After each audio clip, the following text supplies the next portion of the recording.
Yep, so welcome to session 7. In the last session, we entered the story of Abraham, or Abram. And now in this session, we're going to go into the story. So the last time we looked at the call and the fall of Abram, or Abraham. And now we're going to look at the covenant and the second fall of Abram. So again, last week we talked about the call of Abraham. And he was a Chaldean from a city called Ur, which is in modern day Iraq.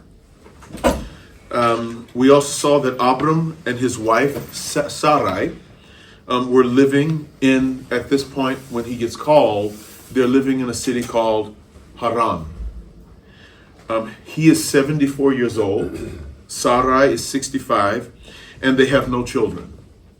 As a result, their vast estate, because Abram is a rich man, we know this, as a result, their vast estate, since they have no children, it's set to go to their nephew, Lot.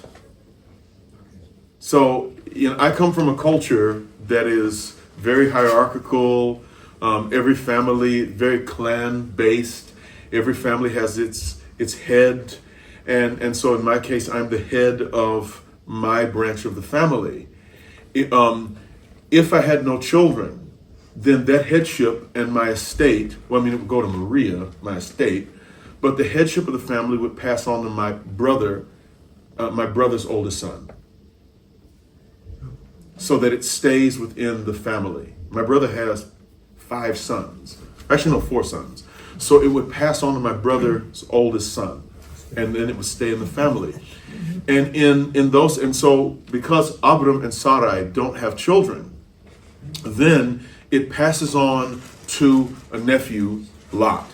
And here's the thing about Lot. Most likely Lot is actually the youngest son of Abram's brother. Because in that time, wealth passed from father to son. And it was always the oldest son got the wealth. And then this created tensions if you had more than one son.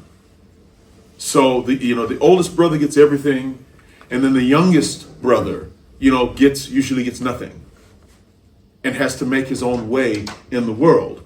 And so chances are what Lot is Lot is a younger son of Abram's, is set to get everything. And so then basically Abram's brother says, well, son, there's no money for you here. There's no prospects. There's no opportunity at home. But your uncle has no children. So you go and be his heir so the wealth stays in the family. And when this happened, usually the son that was sent, the nephew, is a little boy. And so Lot has probably been with Abram and Sarai since childhood. He has literally been like a son to them. He's been raised to take over the family business. He's received, more than likely, all of this paternal love. And he stays with Abram because he's got nowhere else to go. So, as a result, because they have no children, the estate goes to Lot. And this was normal in ancient times, to keep the wealth in the family. Just looking at it, like Ur, the city that Abram is from, Ur of the Chaldees, Haran, where he is, it's prosperous and stable. As we said last week, it has a code of law, it had technology, it had a highly respected culture. In short, it was the perfect place for retirement. So chances are, Abram had, finished up his work in Ur of the Chaldees, and he spent his retirement in Haran. At this time, Haran is doing a little better, and it's a little more peaceful than Ur, and so he goes there. And so he goes there with Lot and Sarai for rest and ease, and also so that his wealth won't be wasted. It's kind of today when people retire, they go to the place where they can get, as we say, a bang for their buck, where their money is really going to go. Haran is the place to be at this time. So the economy is good there. And so this is part of why Abram goes there. He could rest with ease, also because his wife would have security. In ancient times, if there was no heir, and you had, then what would happen is that your widow would be homeless. In ancient times, being a widow, and even in the early church, its biggest ministry was to widows. It talks about the widows. The widows was an office of the early church, actually. These were women who their husbands died, then and they had no children, and then the brothers, of their brothers-in-law or their nephews would come in, take the estate, and put them on the street.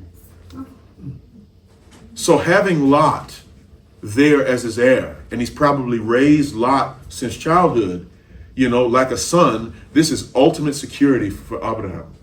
He's in a prime place. He can die peacefully. He can go to the upper room happy because he doesn't have to worry about, the economy. He's in Haran where the economy's stable, and he doesn't have to worry about the future if he dies before Sarai. And if Sarai dies first, he'll be sad, but that makes him even less worried. You understand? He knows she's going to be taken care of no matter what. So Abram, he faces his final years in peace and great security. But all of this changes when God shows up with a promise that seems crazy. If you remember, Abram's culture had many gods and goddesses, so the idea of a one true God was hard to believe. And then this one true God says, I want you to move from your homeland, and I will give you another land to you and your descendants. Not to Lot's descendants, but to your descendants. And then God tells him this. He says, you can never go back to your homeland. You can never go back to Ur. You can't go back to Haran. Basically, God says, if you follow this promise, you're going to lose that security and that peace in retirement forever. Again, what Abram hears, it's hard to believe. And worst of all, the promised land, it's not some lush green place that's better than Ur. It's a wilderness. And also, this wilderness is overrun by people called the Canaanites. It's a group of tribes throughout this land, and they're known for being hostile.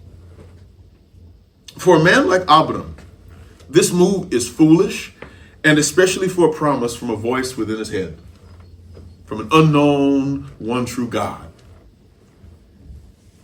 He does not know who this God is that's called him at this point. He has no idea. He knows about the gods and goddesses of his culture, but he hears from this voice, I am the one true God, follow me. And at this point, he doesn't even really have a name for God. Remember, we learn God's name in Moses' time, much later. So he hears from a God he doesn't know, and he gets a promise.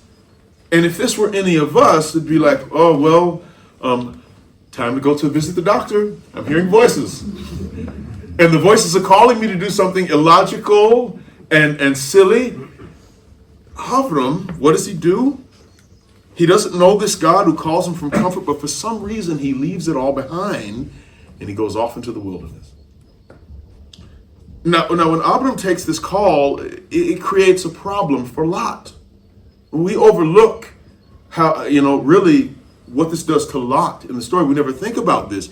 It creates a problem because, remember, he is the heir and he's going to take the fortune. He's been raised in Abram's house, more than likely. He's spent his whole life, or much of his life, preparing for when his uncle goes to take over the wealth, the family business. God promises to give the land to Abram's descendants, not Lot's descendants. So this means that Lot has to step aside for a son that doesn't exist. So his uncle comes to him one day. Imagine the conversation. Hey, uncle, how you doing? Oh, well, son, nephew, I heard this voice. God called me, and God told me to leave everything behind, and God told me at 74 years old that my wife and I, who are 65 years old, we are going to have an heir. And the heir is going to get everything, and God's going to give me a promised land. Lot this puts him in a very bad position. He can't go home to his father. There's no money at home. So what is he going to do? So he has to step aside for a son that doesn't exist. And it must have been painful when he learned this from his uncle, but for some reason, we don't know why, Lot goes along and joins Abram in the wilderness. Maybe he's thinking, well, my uncle will come to his senses. Maybe he's praying, please, Lord, let him die, soon. But the thing about Ur, the Chaldeans, is they just like we have wills today, they had this stuff back then. They had these agreements. And so what Abram probably did, most likely, is he probably goes to what would be the courthouse or whatever where the laws are kept and changes the will. And this is another reason he probably couldn't go back. People looking, going, but Lot is your heir. It's his right. And you're changing everything for someone, a son who doesn't exist. Abraham following in faith would have brought shame on his family, social shame. So this is another reason he can't go back. And so Lot, for some reason, goes with Abram into the wilderness. And then after Abram makes this move, and everything is turned upside down, everything is changed, the Lord makes a covenant with him and gives a sign to keep his word. And this covenant's very unique. In ancient times, when most people were illiterate. Most people could not read or write. So there were no paper contracts that they would sign to make a deal. Instead, they would bind themselves by sacrificing an animal. And they would swear, after the animal was killed, they'd say, let this be done to me should I break my promise. We have to sign your life away. You were literally signing your life away. If I break this promise, what happened to this goat, let it happen to me. There would also be witnesses when you made this covenant. This is why the Bible says, and these people were here and they witnessed, there'd be witnesses for the covenant you'd make. And if the promise was broken, then they were obligated to punish you. So you'd invite your friends and you'd say, say Yop and I agree to sell him some cows. And so part of our covenant is I sacrifice a chicken. And I'm like, whatever happens to this chicken, if I break my promise to Yop, all of you who are witnesses, let what was done to the chicken be done to me. You would be obligated. Even though I'm your pastor and we're all friends and we get along, you'd be obligated to do to me what happened to the chicken. Yep. What? Yeah. In most religions, it's interesting. People swear an oath to the gods, but in chapter 15 of Genesis, God swears an oath to a person. God asked Abram to sacrifice a cow, a goat, a ram, a dove, and a young pigeon. And these were all the animals across the spectrum of sacrifices. These were all the animals that people sacrificed. So the rich man's offering, the richest people sacrificed cows, the poorest people sacrificed pigeons or turtle doves. Remember Mary and Joseph, when they dedicate Jesus in the temple, they sacrifice turtle doves. That was the poor person's offering. So God makes an offering across for every milieu, every social class. And then, after this, God, he makes his covenant across social classes. And what this represents is it represents all of humanity. God tells Abram, all humanity will be blessed by you. And then God makes a covenant with the sacrifices that represent all animals, that represent all of humanity. And then he tells Abram to do this. He says, split each animal in two. If you know the story. And so Abram splits the animals in two, and then this light appears. in the form of, I believe it's a pot with smoke and light coming out of it. And then this light passes through the halves of each of these animals. And this is God saying, if I do not keep my promise to you, Abram, let what happened to all of these animals be done unto me. Usually it's people making that oath, but God makes that oath.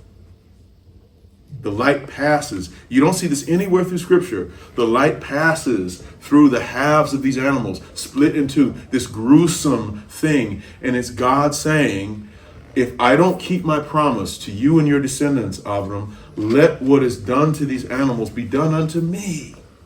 Wow. So this is the covenant between God and Abraham. It's not that Abraham makes this covenant with God and says, God makes this covenant with Abram in this radical way. And so there's one more question I want to answer, and that is, what is the fall, the second fall of Abram? There's been a first fall, now we have a second one happening. Well, earlier on, in the story of Noah, God made a covenant, as we know, where he promised to not destroy the earth again by sending a mighty flood. God, in the covenant with Noah, binds himself, and he puts a rainbow in the sky as a sign. But in response, what do? People turn away. They take advantage of the covenant. They take advantage of the kindness. They go, God said he won't destroy us anymore, so yay, party! And what's crazy about the covenant with Abram is that God binds himself even more with a humanity that is way beyond trustworthy. Humanity boldly chooses to sin because God has made a covenant with them. And sadly, Abram does the same thing after the animals are offered. What I don't like about the story of Abram is he has this high point, and you're like, yes, and then and then he drops, he plummets, and his falls are some of the hardest you see in Scripture. It's like I have to put the story of Abram down because I start yelling at the character, no, don't do it. He lets God down. He has a second fall after God makes this radical covenant.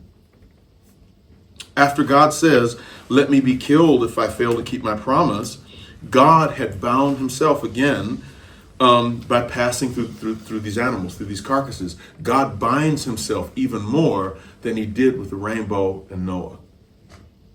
And what does Abram do? Abram seems to take advantage of this. If you remember, his first fall was that he exploited his wife Sarai in Egypt for gifts from the Pharaoh.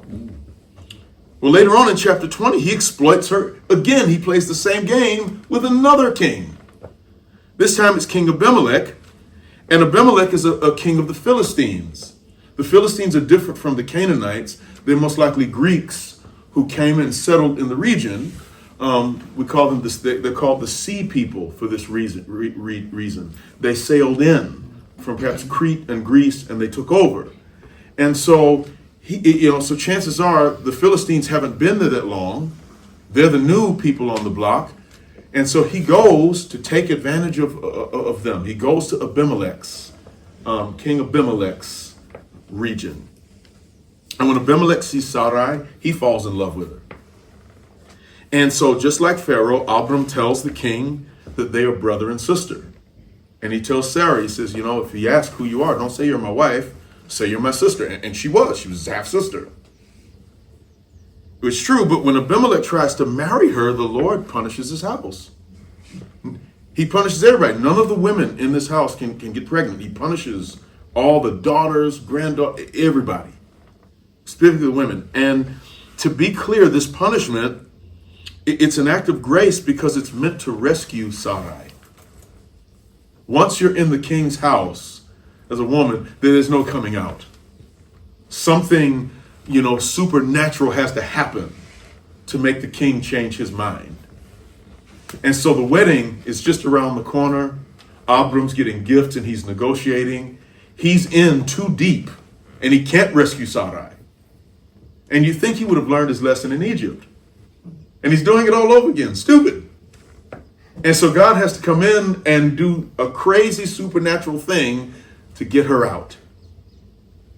And what's interesting is when the truth comes out, Abimelech, you think that Abram finally, because Pharaoh didn't kill him, you're thinking that this Philistine king would kill him. He doesn't.